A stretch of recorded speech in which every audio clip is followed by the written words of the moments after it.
What's going on, guys? Welcome back to the channel. My name is Nick, and in today's video we are going to be going over extra firepower for your dispute. So this is going to be a quick video, guys. I'm going to go ahead and list out everything that you can add to make your credit disputes when you're trying to dispute with the bureaus or creditors, things like that. Just extra firepower, man. Make it harder for them and easier for you. So let's go ahead and get right into it. All right, so put myself over here. So these are the key things you can do to make your disputes more effective, okay? The whole key is to make it, invincible, really. If we just want to, we want to paint them, man. It's war. You want to go at them with as much ammo as you have and as you can. So all of these, you go ahead and screenshot. All of these do work, have worked in the past, and will continue to work, okay? So number one is sending certified with the green return slip. So you want to do this because this guarantees that they got it, all right? Some bureaus like to play games and act like they never received it, you know what I'm saying? And if you don't have the evidence, like the green return slip, where someone has to literally sign and say that they received it, then it's their word against yours, okay? But if you have the green return slip, you have that evidence if it were to ever escalate into a court situation, and you can say, hey, I sent it on this date. Here's the evidence. Here's the green return slip by the postal service. You know what I'm saying? They're not gonna lie. This ain't fake. So yeah, that's an extra level of firepower that you can use against them. Always send it certified with the green return slip and make copies for yourself. All right. The next thing you can do is notarize your documents. Okay. You can go to Wells Fargo. If you're in the South, Wells Fargo is probably all over the United States, but you go to Wells Fargo, they do it for free. Just walk in there, get your document notarized. They're not going to read it. They're not going to, question you about it. Just, say it's a dispute to the credit bureaus, and they go ahead, notarize it. You sign it. Boom. Clean. Done. This is an extra layer that will help you out on your disputes. Next is make copies. Always make copies of everything, guys. You want to keep copies for your own records just in case they start bullshitting, okay? The bureaus, they are not necessarily honest companies, so you want to go ahead and keep everything for yourself. This is you against them, okay, guys? So always make copies. You don't want to just send one off and then you don't even remember what you sent, It's not a good look. So the next is you can make copies and send them to the CEO. So you send them to the regular dispute address, and you can also forward it to the CEO.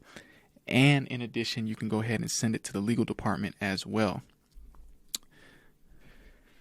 So send it to the legal department, send it to the CEO, boom, and send it to the bureaus. That's 3 different places that you can send it to. Somebody's going to get it. Somebody's going to take action. And somebody's going to help you out. All right. And you can find these addresses online. Just do a little Googling for the specific company, the specific bank that you're disputing with, and you'll be able to find it with relatively easiness, okay? Next is the Attorney General dispute. I have a couple videos on the channel talking about that. Depends on what state you're in. You can either print out the dispute, send it off in the mail, or you can do it directly online, or you can even call it in as well. It just depends on what state you're in. Just type in Attorney General for your state, and then, Attorney General consumer complaint for your state, and then boom, fill out the complaint form, however it is, online, paper, over the phone, and send that off. Okay, guys, extra layer. Next is the CFPB complaint. If I haven't made a video already, I will make a video going. I probably do have a video already made about the actual CFPB, so go ahead and check that out on the channel, and we are going to and that basically walks you through exactly how to do a CFPB complaint. You can do as many as you want against as many companies as you want, and they act as like a middleman, like a middle person, basically a mediator to ensure that they get the dispute. So like I said, as far as with the certified green return slip, it's just like a extra confirmation that they get the dispute. And the CFPB is a federal bureau. It is a federal company. They are put in place. It's the Consumer Financial Protection Bureau.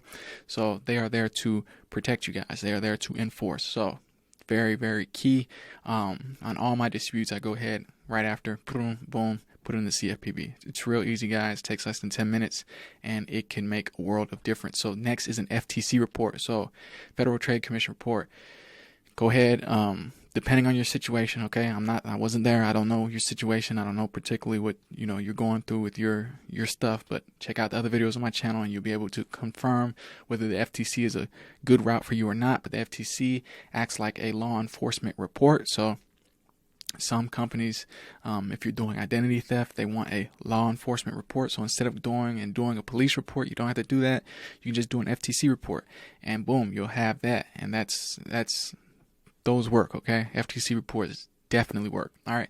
Next is an affidavit of truth. Get that notarized. So an affidavit of truth is basically you stating certain facts, like, hey, this is not my account. Hey, da da da da da da, and you have evidence attached to that. Now, with the affidavit of truth, they must rebut the affidavit of truth point by point by point. I'll make another video going more in depth on the affidavit of truth and why is it so important and powerful. But basically, what you put down and you get it notarized and you send it in, they have to rebut it point for point. If they don't rebut it point for point, then it's going to stand as truth in commerce, which is what we're doing. We're all in commerce. We're working in commerce. So you can have 5 points, and if they dispute 4 of them, it's invalid. They have to dispute all 5 of them. If they cannot, then what you said stands as the truth. Okay, guys, this is very, very, very important. All right, I'm definitely gonna make a video for you guys, show you guys how to make one. Probably put one on the website, so you guys can grab that, check that out, and start making your own. You can use these against banks, credit bureaus, anything. Affidavit of truth works everywhere in commerce. All right. A next tip would be to handwrite your disputes. Okay, so there's a system called eOscar when you're doing disputes with the bureaus. It's basically like an automated computer, and they're just running disputes all day long. And if you know anything about an algorithm, that can pick up similar disputes, right? A lot of people have the same templates out there.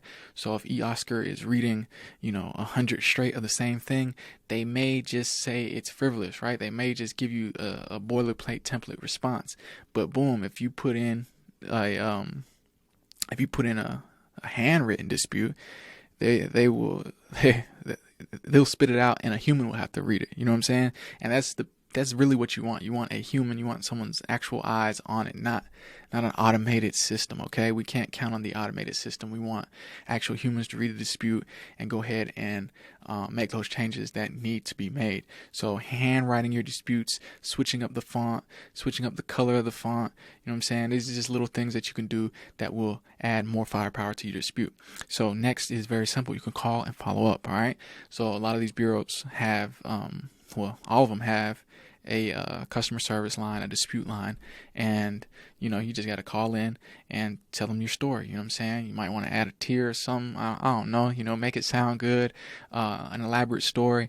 Do this after you've sent out your disputes. You can say, hey, I sent out disputes on XYZ date, and I haven't heard anything, blah, blah, blah. Add your sob story into there. And sometimes these are real people. These are humans, you know what I'm saying? And they have a certain degree of power, and they can remove things for you right there over the phone. So, fingers crossed. It just depends on how you convey your story, your situation. You could get things removed right there, right then and there. You don't have to wait the 30 days. All right. So the next tip I would give you guys is attach an invoice. Okay. So most of these companies are violating you. Fair Credit Reporting Act, the FDCPA. Most likely they're violating you in some way. So you're going to go ahead, do your research, all right? Check out the videos on my channel where I talk about the FDCPA and talk about the FCRA and go more in depth about those things. Grab the cheat sheet. I have an FCRA cheat sheet on my website. You'll have all the laws that you could possibly be violated over right there. You go put them out. It's $1,000 per violation, okay? $1,000 per violation. So if you have one company and they violated you 50 times, that's 50 racks, okay? Straight up. So make them an invoice. All right. You type in free invoice, whatever. You put the, violation of FCRA, 1692, whatever the case is. And then you put your $1,000 and you put the amount. If they violated you 50 times, 50 times, and just have evidence. Okay. Have evidence backing it up. This works better with banks and collection companies, things like that. People who are sending you stuff that, these fake bills, things like that.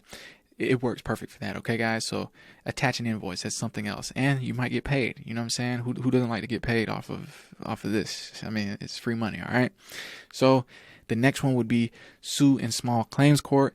Always seek legal counsel. This is not, legal advice, financial advice, whatever the case is, but you can sue these people in small claims court. And most likely they do not want to spend the money to come and defend themselves in small claims court against your complaint. They'd much rather, 1, fix the problem, and 2, just pay you off. Okay, they want to settle with you. So if you're disputing them for 10 racks in the small claims court, they might say, hey, we'll give you 5,000, you know what I'm saying, and we'll delete this XYZ.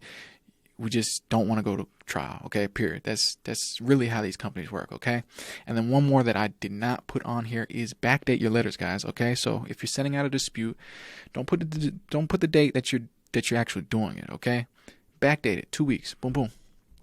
This has worked in the past for me and all my clients. You backdate it, and then when they get it, the eOscar system or whoever's reading it sees that the date is whatever, 2 weeks ago. They might have got it just a week ago. So that's 3 weeks. They have 4 weeks. They have 30 days to respond to this thing. So now they're in a bind. They think that they have, you know what I'm saying, they only have 7 days or whatever the case is.